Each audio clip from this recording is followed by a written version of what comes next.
मी मनोज गुळवी, महाराष्ट्र नवनिर्माण सेना भिवंडी शहर अध्यक्ष. आपण बघत आहात सध्या भिवंडी महानगरपालिकेचं जे नामफलक आहे ते भिवंडी निजामपूर शहर महानगरपालिका असं मराठीमध्ये आहे. महाराष्ट्राचा कायदा सांगतोय की प्रत्येक दुकानाच्या पाट्या असो, बोर्ड असो, हे मराठीमध्ये असलं पाहिजे. आणि आता महानगरपालिकेच्या या प्रथमदर्शनी समोर असलेल्या गेटवरती हे नामफलक मराठीमध्ये आहे.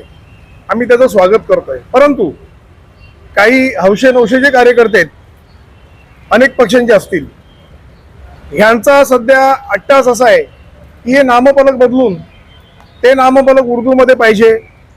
काही लोक बोलतात हे नामफलक गुजरातीमध्ये पाहिजे, काही बोलतात तेलुगूमध्ये पाहिजे. हा प्रांतिक आणि भाषिक वाद ह्यामुळे उत्पन्न होण्याची दाट शक्यता आहे. मी महानगरपालिकेच्या आयुक्तांना आत्ताच पत्र लिहिलं आहे की नामफलक हे मराठीमध्ये आहे, मराठीमध्येच असलं पाहिजे.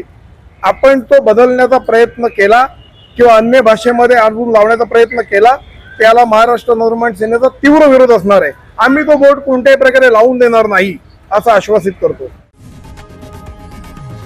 लोकशाही मराठी ऐका, पहा, जागरूक रहा.